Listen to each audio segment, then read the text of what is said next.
welcome and hello. Great to be with you in this Zoom Café lunch break or after lunch break, depending on how you've scheduled your lunch today. And let me say, it is allowed to eat and drink in this session. That's what it's there for. It shall be something that you can enjoy while having lunch or having a coffee.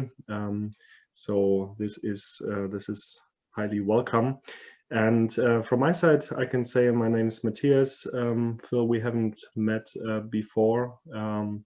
I'm with the EEA Bonn office together with Elizabeth, and once a month we facilitate this Zoom Café in order to have an easy, relaxed time of interaction, but still deal with some of the questions and issues, challenges, also joys of our time. So we go from topic to topic, and today we're really delighted to have you, Phil. You are Global Partnership Lead with World Without Orphans. World Without Orphans is one of our affiliate members of the EEA, and we're very happy about that. And Phil, you offered to talk about parenting in times of Corona. That is a topic that speaks to me personally. I'm a parent of one 6-year-old boy, and another child is still undercover for maybe 4 weeks, and then the house will be more crowded and more lively. So yeah, it speaks to me because I think we all do have our challenges as a family, also living through this pandemic. And some of these challenges are a little bit more subtle, having to do with actually what happens to our psyche, also to the child or to the children's psyche. And sometimes I really think, how do they perceive the world at the moment, seeing all these people walking around with masks, not being able to read facial expressions as they go out. I mean, that's their normality that they now see. Just the other day I had a talk with a teacher, and she said, actually, we have gone back to the very early days of education, because everything that came afterwards, how you make school something that is also fun and that is also speaking to the kids, how they perceive the world, all of that is not allowed at the moment. Yeah, it's really just information from the front, keeping the distance, no playing, no interacting. And I found that also quite interesting. Yeah, and in the end, third point also, I mean, the adults have their challenges also these days. It can be a severe economic challenge because you're fearing for your job or for your business. It can also just be an organizational challenge because you have to reorganize everything to literally run digital now. So yeah, a lot of challenges that are around the family now. So we're happy to have you with us, Phil, and we'll give the floor to you, and then let's see how we structure the rest of our time together. We're not such a big group today, so we can also stay together, but let's see who else joins. Now, Phil, over to you. Great to have you with us today. Thank you for the welcome, and it's good to be here with you all today. So I am Phil Green. I am currently part of the World Without Orphans global team. Before that, I'm based in the UK, and I was the CEO of Home for Good, which was a fostering and adoption campaign in the UK that was birthed out of the Evangelical Alliance. And before that, I have worked on and off for the previous decade with the Evangelical Alliance in the UK. So I'm very much connected to kind of the Evangelical Alliance and the idea kind of behind it. So last March, as COVID-19 was kind of becoming more and more serious around the world, I was actually in the USA for a week, establishing what my role with World Without Orphans would be over the year ahead. And by the end of the week, I had been appointed the COVID-19 Crisis Response and Recovery Coordinator. So I didn't quite know how to feel about having a global pandemic in my job title, but that's the position I found myself in. And then that weekend, something a little bit strange happened in that the global team asked me to focus my time working with our network to get some parenting tips translated. And these were parenting tips that had been produced by a group called Parenting for Lifelong Health out of Oxford University and UNICEF and World Health Organization and USAID, and loads of those kind of big global agencies had endorsed these parenting tips. But if I'm honest, I wasn't too enthusiastic about it, because I was like, hang on a minute, there's a global pandemic going on here, and we were hearing about orphanages all over the world sending children back home to wherever home was. So there was this sense of crisis, and here I was working to translate parenting tips. It didn't really feel like an adequate response to what was going on kind of around the world. But I did understand the logic behind it, in that at that point, 1.6 billion children were not at school when they would usually be at school, and it was going to put pressure on families. And we know that for many children around the world, school is actually the safest place for them, and actually home is a place of all kinds of challenges. And then what happened over the next few weeks was kind of phenomenal, and it seemed like the world really did want parenting tips. And these parenting tips just kind of flew around the world and were being engaged with by many, many families. And we were working quite closely with the World Evangelical Alliance back at this point to kind of disseminate these tips. And we were quickly hearing stories within a matter of weeks of all kinds of kind of creative ways that these parenting tips were being used. So in Ukraine, they were distributing them alongside kind of food packages. Romania Without Orphans were using them as they were doing online training for foster carers. And then in Malawi and Zambia, our partner organizations there were using them with the families they were connecting with, but also they started talking about the parenting tips on radio, and before long were having kind of a reach to kind of millions of kind of families. In Paraguay, our team there were working with the Ministry of Health, and they're actually part of the government's main COVID-19 response strategy. And within a matter of a month, about 1.1 million people had access to parenting tips in Paraguay through their website, which is about 15% of the population, kind of, or something like that. And within about 3 months, Oxford University was saying these parenting tips had reached about 60 million people around the world, but 20 million of those people had been reached through WWO and our partners, including the World Evangelical Alliance and national alliances around the world. That's a big reach that had been achieved through the church. So suddenly you had the World Health Organization and UNICEF and the US government kind of recognizing just how important it is to work with churches. Because at that point, churches were one of the few groups of people who could access families during lockdown. I bizarrely suddenly found myself being wheeled out to do presentations to US government departments about why they should be working with the church, which was kind of a really surreal position to find myself in. But it was what isn't it great that the church was recognized for being kind of good news at this time.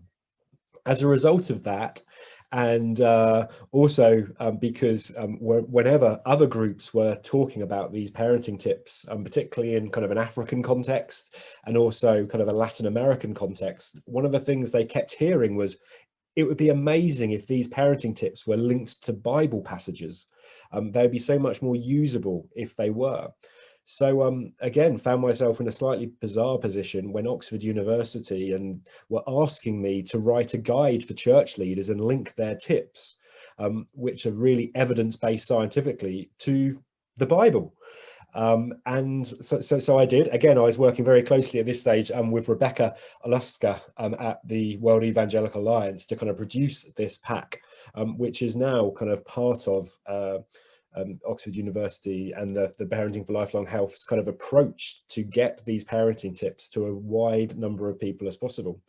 And as a result, about 150 million people have so far been reached kind of with the parenting tips, and the impact that it's been having on families has now been kind of evidenced as well.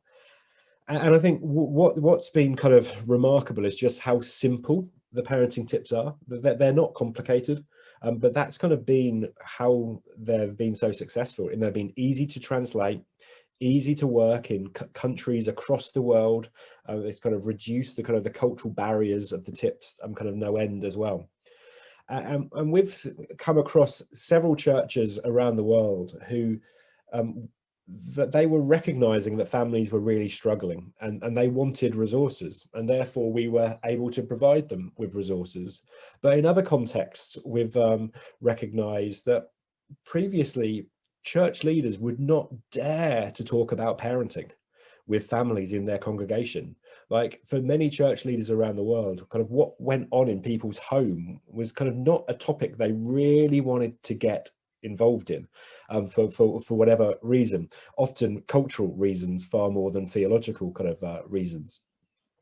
But during kind of COVID-19 and recognizing that families are in crisis, it kind of gave them an opportunity to talk into the lives of kind of families in their congregations, and kind of recognizing just how much they were struggling, but also what a position pastors are in and church leaders are in to talk about these kind of things. And therefore, kind of hopefully, as the world begins to kind of come out of COVID-19, although sadly it feels that we could be in where we're at now for kind of quite some time still, we're thinking about what's next. It feels that parenting has been put on the agenda in a way that it hasn't necessarily been before. Like, just looking at kind of social media, and during the pandemic, my Facebook feed has been full of parents being perfectly honest that they're struggling with parenting, whereas previously people put on a good face and was like, yep, I've got this parenting thing sorted. Now people are willing to admit that we need help. So we're looking at kind of how do we take what's happened over the past year and turn it into something that lasts for the next 5 years, 10 years and beyond. How can we make sure that parenting is really on the church's agenda? How can we equip church leaders and children's workers and youth leaders to really get alongside parents and support parents, kind of recognizing that parenting is such an important kind of part of a child's life and sets the direction. Having conversations as well kind of with others within kind of the World Evangelical Alliance about the focus that's on discipleship at the moment, and particularly discipleship within the family. But actually, before discipleship in the family can really take place, there needs to be some basic parenting kind of structures around there as well. So just recognizing that if we want to equip parents to disciple their children kind of well, part of that is going to be helping them parent kind of well. So there's kind of lots of things kind of emerging and developing. Elizabeth, could you just share that slide? So this slide has just got kind of some more kind of information on, in case you want to go look kind of further for yourself. So if you go to worldofoutorphans.org/churches, there you will find the parenting tips themselves, which are now a collection of about 18 different tip sheets looking at a whole range of different topics. Then there is the Church Leaders Guide that enables church leaders to look at the first 6 parenting tip sheets, and it has kind of sermon suggestions, it has conversation starters, it has radio scripts, kind of, and various other things for church leaders. And we've also produced a short animation video as well, which is aimed to inspire church leaders to think about kind of what role they could have in supporting parents. Many of the European languages are available in terms of the tip sheets. The Church Leaders Guide, I think, is available in Spanish and Portuguese, Romanian and Albanian, and willing to translate it into more languages as well. And the short animation video, which is kind of designed for churches to share amongst their kind of networks, it's currently only available in English, but it's been created in such a way that it would be very easy to replace the voiceover with a translation. So we would be really keen to kind of work with countries on that. So hopefully that's kind of an overview of what's kind of been happening around the world when it comes to kind of parenting over the past year and how churches have engaged, and more than happy to kind of take any questions and discuss kind of further. Wow, thank you so much, Phil. What an amazing story of reach and impact. 150 million people reached globally with these parenting tips and with the material. That is great. Elizabeth, I think we can stop the screen sharing. Yeah, are there any questions in the group? I do have one question to start off. Phil, if you say you got a lot of feedback also on your social media feeds, what was the one tip or the one topic that parents raised most? Oh, that's a good question. The two that probably came up the most for me, and this is particularly with the feedback we received from Malawi and Zambia, was firstly the importance of structure. So kind of helping parents structure their day for kind of children and embracing routine. And also just kind of the simple thing of just kind of knowing where your children are and just taking an interest in your children's day, which in the kind of the rural Malawian and kind of Zambian context was really key, because one of the things behind the tips was to reduce the violence against children. And actually research has shown that kind of parents just taking an interest in their children's day and knowing where they are is a really key part in preventing kind of, and particularly kind of sexual violence against children, either from kind of adults within the community or inappropriate relationships with their peers. So we often found it was those simple things that parents were saying, and children were saying as well themselves, that it was these that was making significant difference. Thanks. Thomas. Could you give us a little bit an idea what the spread was? Where was it most accessed, and which countries or part of the world were covered more significantly? Yes, so the tips themselves were and the whole kind of parenting program it's based upon was aimed originally at kind of low and middle income countries. And that's definitely kind of where the focus has been. So in Europe, for example, it has been Ukraine, Romania, Moldova, Albania. Richard, feel free to add. But it's kind of those countries we've probably seen the most kind of activity. And then for the rest of the World of Our Orphans network has seen kind of a lot of engagement in Latin America, Sub-Saharan Africa, South Asia and Central Asia.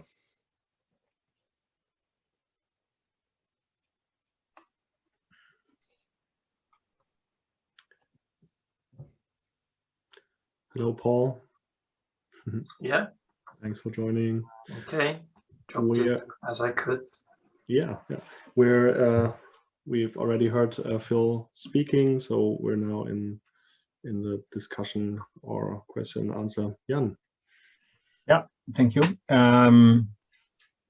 Phil, can you tell me, you said you started last year in March, isn't it? Yeah. And you said this is now, the result is evidenced. In what way is it evidenced then? Because, I mean, it's 1 year, and do you see that family life is improving, or are people just accessing it? Yeah, so there's been a couple of things. So we all acknowledge it's very early days in terms of assessing impact. Yeah, exactly. Yeah. but kind of being that Oxford University were the kind of the leaders behind this kind of project, they took the monitoring and evaluation piece kind of very seriously. So what they've done is they've created kind of questionnaires that organizations can use with families. Like ideally, it's a questionnaire that's done before and after they engage with the parenting tips, but the reality is kind of the data that's coming in at the moment was mostly done just after. And you've got parents there kind of testifying that the parenting tips has changed their behavior with their parenting, kind of reducing physical discipline, reducing shouting in negative ways and things like that, for example. And Oxford University are very kind of cautious about the kind of the data, in the sense you can't read too much into it. However, what they think is really interesting in and of itself is parents are willing to say that such a basic intervention has actually changed their behavior. Because there's a lot of evidence that parenting programs, which are often kind of 12-week courses, there's a lot of evidence that they are really, really effective. And the tips are very much based on them. But to have parents overwhelmingly say that engaging with some basic tips helped them and changed the way they behaved, that in itself is interesting and potentially significant. We're also working with, I guess many of you might be familiar with the Viva network. So we're also working with Viva Network, and they converted the parenting tips into a 6-week parenting phone mentoring program, where they spoke to both parents and children over a 6 to 8 week kind of period, and they're beginning to get some kind of good data in terms of the kind of the perceived progress made during that, because they were checking in kind of call by call, and their parents and children alike were saying these are the actions we're going to do over the next week. So they've been able to track that a little bit. Yeah, it's really very interesting, because I was in Africa during the start of the HIV/AIDS pandemic, and then USAID, Harvard University, UNICEF, and a few more of those partners developed a kind of a tool like this also in that time. And I've never looked at it again and looked at the results of that, because again, how do you measure the impact of those kind of things? It's really like you have to see in 15-20 years time, would be now the time actually to do that, and to see whether that really worked out properly. I mean, it was in a time that home-based care came up, that they were really talking about home-based care, and that they started either on the line of starting all kind of orphanages, or strengthening extended families to take care of orphans and not put them in institutions. And so I will look a little bit at more about it, how the results were of those approaches in that time. And it would be interesting to compare that with this one, actually. Yeah, no, absolutely. And the lead academic behind this at Oxford, that HIV/AIDS is kind of her background. Okay. And preventing kind of violence against children, and kind of identifying that 3 of the most successful interventions are parenting support, economic support, and education. So recognizing those 3 as kind of the prominent things. And a lot of their parenting programs have been kind of created with that in mind. And the way they've gathered evidence in the short term is to do control studies. So kind of research in communities that are receiving kind of the parenting or are the parenting program, and then researching other families who are not getting that parenting program. What's her name? Lucy Kluver. Kluver. Yeah. CLOO. No, I'll put her name in chat. Please. Yeah, thank you. One question from my side that goes or that picks that up. So did I understand correctly, the parenting tips mostly came from that Oxford-based research program? how, but they have a global reach. How did they make sure that all the cultural factors are built into the parenting tips, and also the different ways how families are organized pretty much in different cultural contexts? Yeah, it's a really good question, and I guess it's important to state that it's not 100% correct, if that makes sense. So it's not going to work for 100% of cultures kind of around the world. However, initially the Parenting for Lifelong Health program, from which the tips are based, was developed in sub-Saharan Africa. So although it was kind of Oxford University was the engine behind it, the people developing the course were very much on the ground in, I think, significantly kind of South Africa. And since they've done a lot of kind of work developing material in the Philippines and a few other places. So it's very much, it's not Western developed. It's very much been developed on the ground. And I think also they've just been very kind of deliberate to try and keep things very simple. And I think in the simplicity, they've managed to kind of strip out some of the kind of the more cultural kind of stuff on top of it. So that they're kind of identifying that one-on-one time is really important for children, that encouragement is really important for children. So they're in pulling out such simple points, it kind of works in multiple cultures quite straightforwardly. And I have to say, like you asked earlier, kind of, I think it was you who asked earlier, in terms of what tip has been kind of most successful. And like, I have to say, like kind of myself, like I've got a similar to you, Matthias, I've got kind of a 6-year-old, and I've also got a kind of a 3.5-year-old. And yeah, there was one or two things I read in the tips that I was like, oh yeah, that's it, of course. And it kind of did totally kind of change my approach to parenting kind of during kind of lockdown. And I've read loads of parenting books and things in the past, but there is something about the simplicity of just having this, just do this. I was like, oh yeah, that's it, isn't it? Okay, that's great. I'm definitely gonna reread the parenting tips, especially in these times. Thomas. I was wondering, is, for instance, the Mission Commission of the World Evangelical Alliance, are they aware of these materials? And also church-based organizations or denominations and so on, because that would be an interesting network to access if you haven't yet. Yeah, no, that's a really good point. It's hard for us to exactly track who has distributed these or not. So we have been talking very closely with kind of World Evangelical Alliance, kind of at a kind of a global kind of level about this, but quite what's happened with the resources as they're being kind of disseminated out is a little bit hard for us to kind of tell. But we think there's a lot more that could be done. Richard. Thanks. Just picking up really on that point from Thomas, Phil, I was wondering, kind of looking forward, and given the existence of these, of the guide for church leaders now, what can we do in order to bring that to the attention of the people who can use it the most?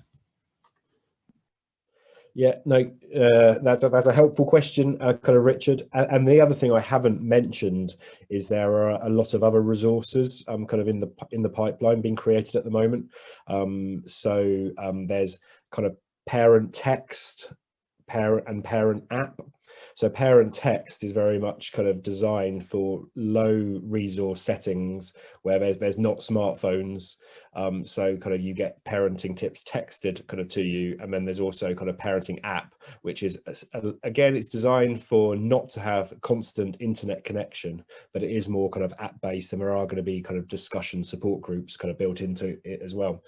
So we're looking to work with Oxford University to develop kind of faith versions of those kind of apps. So to answer your question, Richard, like I still think there is a lot we can do. I think to work more specifically with denominations or a country is potentially kind of really helpful, so that we can kind of inspire church leaders to use it and also train them in more depth. And one of the feedback we've been receiving quite a lot is actually it would have been helpful to have kind of training sessions to really unpack kind of what do we do with this, kind of how do we use it. So I think that's something that we'd be really interested in kind of exploring.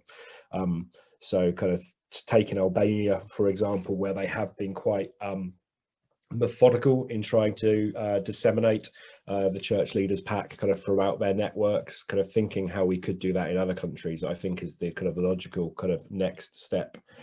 And also to say a lot of this content, or all of the content, is kind of basically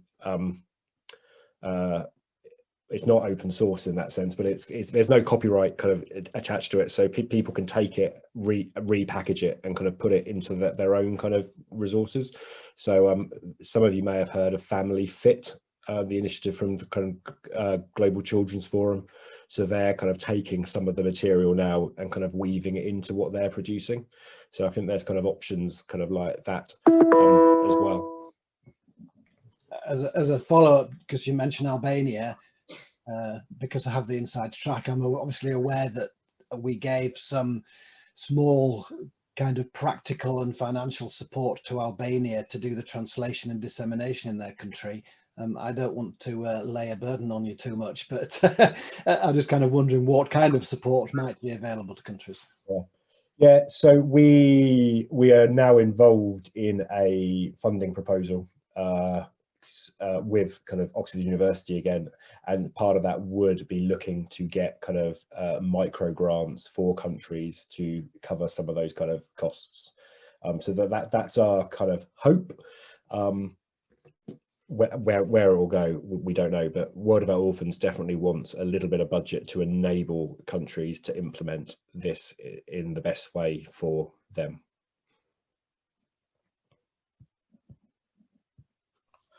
Great.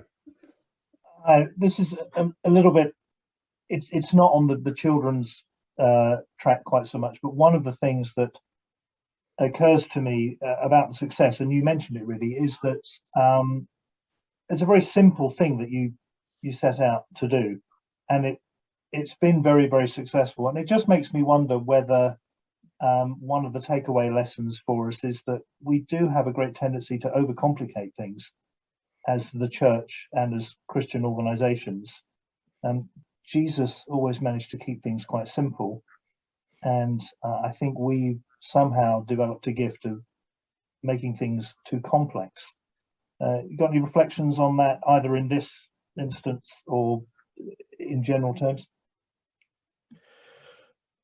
I couldn't agree with you more on that, really. And I think it's been a real challenge for us as World of Our Orphans, because the orphan care space, and particularly the kind of the transitioning from orphan care to family-based care space, like equally, that's a sector that's known to be able to overcomplicate kind of everything, partly because it is genuinely quite complicated, and it is that you're dealing with some very important kind of issues within it. But just the thought that we might be developing evidence that simple, very basic interventions can make a big difference, I think it is really significant. It's really significant. When, like at World of Our Orphans, we're definitely looking at some of the other programs we promote and think, is there actually a simplified bite-sized version that could be really appropriate as a kind of an introduction kind of piece?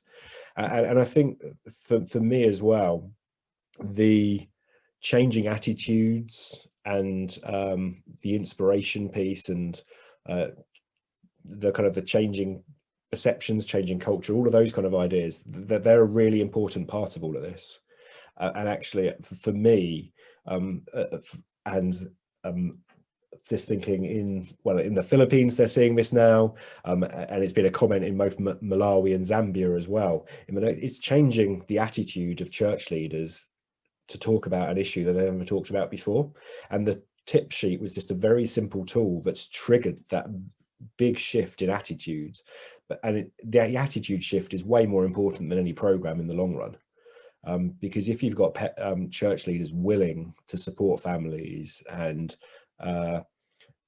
promote kind of positive parenting practice, it's amazing. That's amazing in itself. And what resources they use, as long as they choose a relatively good quality one, that's a secondary issue in my mind.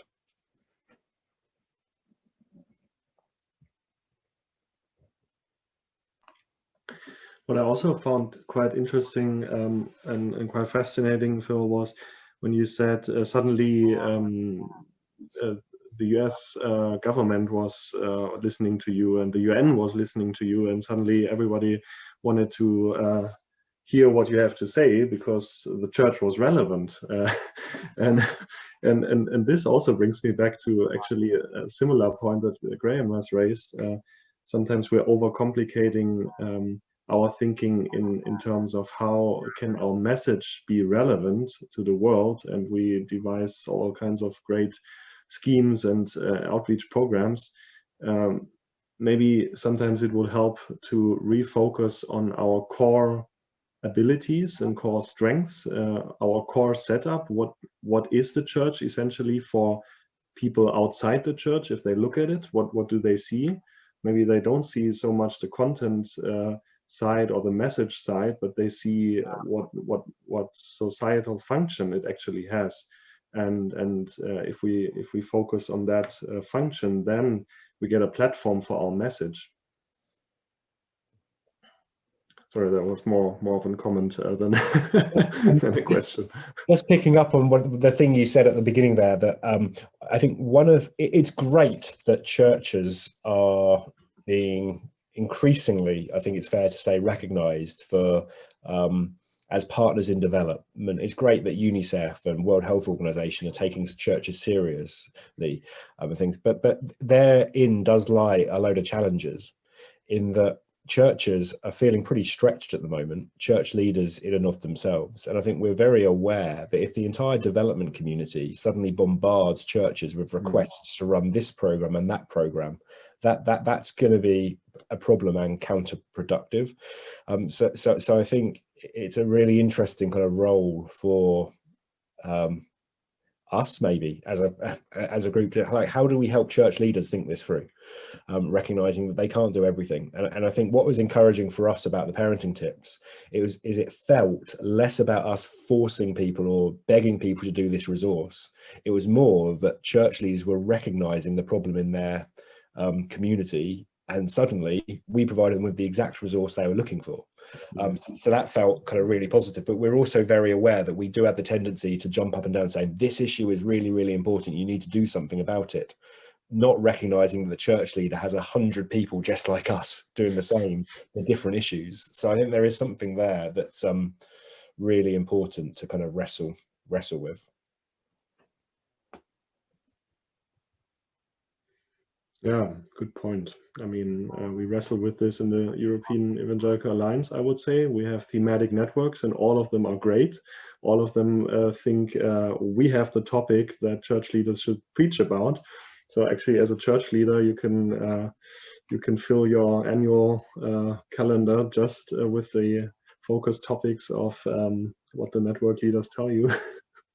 So I think part of the answer there, certainly for those who lead things, whether it's a church or an organization like this, that comes back to some very basic things like, what has God called you to do?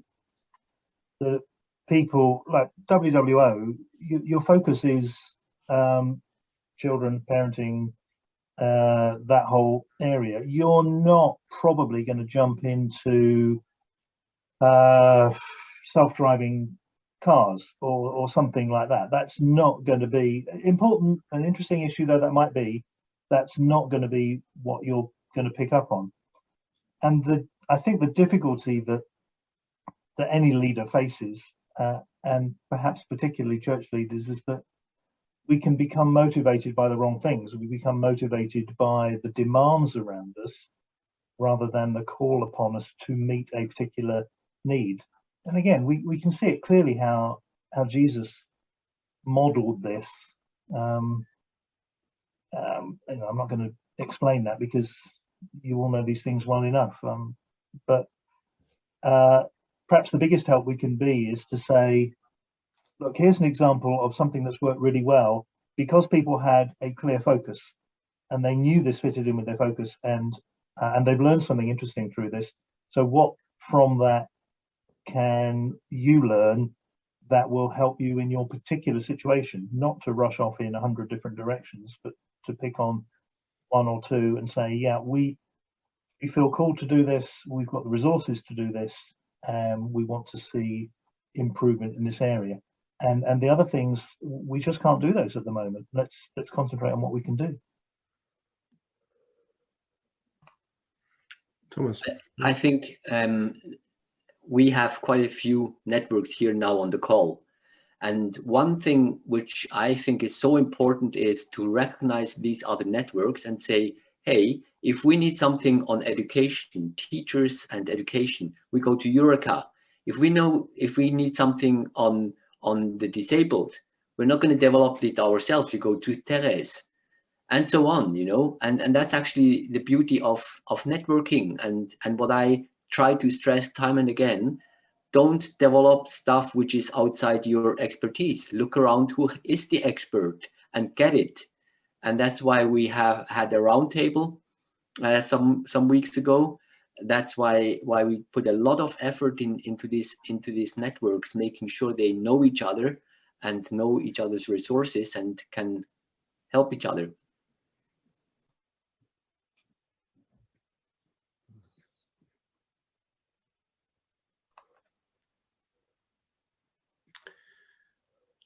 Great. Yeah.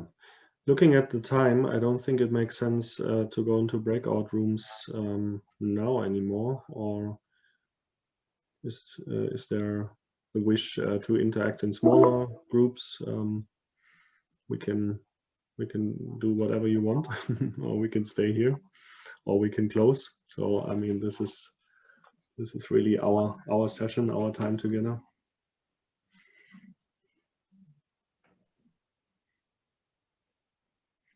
If there are no other particular desires people have, it would be really good to be able to pray for Phil, for Richard, for this whole work, for World Without Orphans and all the other things that they're doing.